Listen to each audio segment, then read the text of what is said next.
Hi, this is James Zhang, and today we're going to be talking about reserve requirements. Fannie and Freddie have instituted these reserves really since mid-March. So it's been about 2 months that they've put in these reserves, and really it's a credit enhancement, right? As you think about it, it makes the collateral, the loan more secure for them, and so it makes them more comfortable doing the transaction. When you look at the different types of loans available for multifamily investors, you have a bank loan, you have Freddie Mac conventional SBL, you have Fannie Mae conventional, and then you have non-recourse bridge. So we've seen reserves pretty much across all the different loan types, ranging anywhere from 6 months to 12 months to 18 months. But on this one, we're going to drill down specifically for Fannie Mae, Freddie Mac, and then once you put up the reserves, then how is it released? So let's jump in. Let's start with Fannie Mae.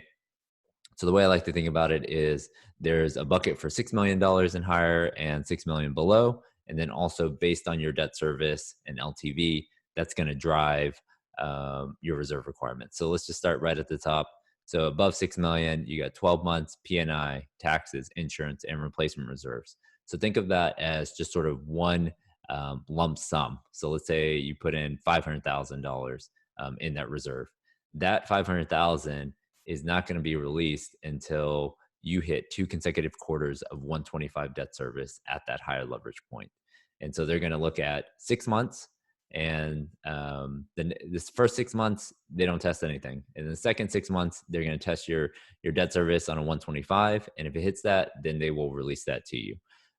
If you drop down to tier three, so 135 debt service, you only need 6 months of PNI, taxes, insurance, and replacement reserves, but you need to hit a 135 debt service coverage. Tier four, so 155 debt service, 55% LTV, no reserves. If you jump down to 6 million or below, the big change here is 18 months PNI, but then 12 months of taxes, insurance, and replacement reserves, same release provisions. And then on 65%, similar 6 months PNI, taxes, insurance, and replacement reserves. Where we're seeing exceptions are if there's an outstanding loan on the property already and you're coming in as a buyer and you're just assuming that loan, then there is no reserves that you have to put up. But if you do a loan assumption and you add a supplemental loan, which is sort of a second mortgage on the property, then they're going to add both the first mortgage and the second mortgage and determine based off of that. So they're going to look at your total loan amount, and then you're going to fit into one of these buckets, and that's going to drive your reserve requirements. So what we've seen a lot of people essentially do is just do the straight loan assumption right now, and then maybe a year from now, 2 years from now, once your property is performing, taking that supplemental at that point. So let's jump over to Freddie. We do a lot of Freddie SBL business, and right now their requirement is just 12 months PNI. So you're going to have your standard taxes, insurance, escrows, but they're not going to be fully put up into this reserve requirement. And then their release provision is a little different, right? So they're going to say, all right, all of the federal, state, local, all this sort of shelter in place, all of that is done. Everybody's back to normal. Here in Texas, we're maybe 50%, 25%, 50% open right now. So once all of that stuff is lifted, where everything's open, and then they're going to add 90 days to that.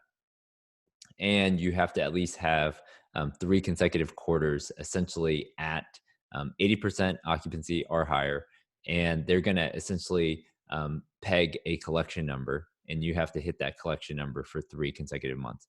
So the way I like to think about it is if they underwrote, let's say 30,000 a month in collections for your net rental on their underwriting, then that's what they're going to want to see you collect for three consecutive months on a trailing three basis. And so you have almost two different things, right? You have the emergency declarations, and then you also have the property performance. So I could see that, here in Texas, let's say it's lifted in June, everything's open. So they start the clock then 90 days, and then they're going to look at your last 3 months of collection. So, you could get a lot of that money back in 3 or 4 months. But if you're in New York or California, some of these areas where it's been hit a little bit harder, that could, be out, 6-9 months from now before all the emergency declarations are lifted. So depending on where you are in terms of location, that might be even longer than Fannie Mae, right? Whereas Fannie Mae is really, really driven by just your property. And then in terms of assumptions, there's no reserves on the Freddie SBL assumptions. And then on Freddie SBL, there's no supplementals. So that's not in consideration. When you go to Freddie Conventional, so Freddie Conventional really is sort of for Class A, Class B, probably over $10 million in loan amount is where they really start to play. Debt service, if it's less than 140, you're going to be 9 months P&I. If it's greater than 140, it's 6 months P&I, and they have essentially the same release provisions as Freddie SBL, where they did make some exceptions. So they're seeing, in their book, they only had, I think in their forbearance report in April, they only had like 0.6% of their loans request forbearance. So they're seeing collection stabilize. On full term IO, they're saying the interest reserve is going to be IO only. Under 60% LTV, no reserves, and then assumptions require no reserves as well. So let's go through some examples. So this is a smaller deal here in Dallas, 52 units. The Whisper was 4.4 million. The loans were sizing about 3.5 million, right? So it falls into that bucket of under 6 million for Fannie. And so you got 18 months P&I, you got 12 months taxes, insurance, and replacement reserves. So it's a $450,000 reserve, right? So on this deal, you'd probably be raising like $1 million, but then you have to still put up that $450,000 reserve, which is a big reserve. And then on Freddie SBL, size is about the same, 3.5 million.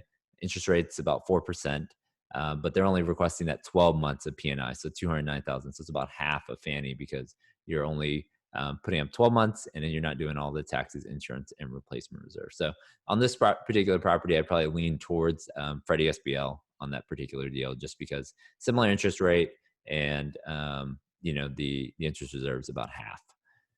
All right, this is property number 2. This is about $12 million purchase, 200 units here in Dallas. Sizing about 9 million. And if you did Fannie, so you're over $6 million loan bucket, it'd be 12 months P&I, so 915,000 is not 12 months P&I, 12 months taxes, insurance, and replacement reserves. On the raise, you're probably 3 to 3.5 million on the raise, and then you probably need another million for reserves. So that pushes you to 4.5 or so. And then on the Freddie conventional side, similar sizing, probably 9 million approximately, 1 to 3 years IO, similar interest rate, but they're only going to look for 9 months of P&I. And so you're about 352,000 on your reserve. So a little bit about my background. I used to be a loan underwriter for GE Capital for 8 years, doing all types of commercial properties throughout the U.S. And then the last 5 years have really focused in on multifamily and originated close to 800 million across 125 properties, and also invested in about 25 properties here in Dallas, Austin, and San Antonio. And so if you have any more questions about reserves, about Fannie, Freddie, definitely reach out, subscribe to the YouTube channel, like the video, and set up some time with me. You can reach out via phone or email, and look forward to hearing from you guys. Thanks.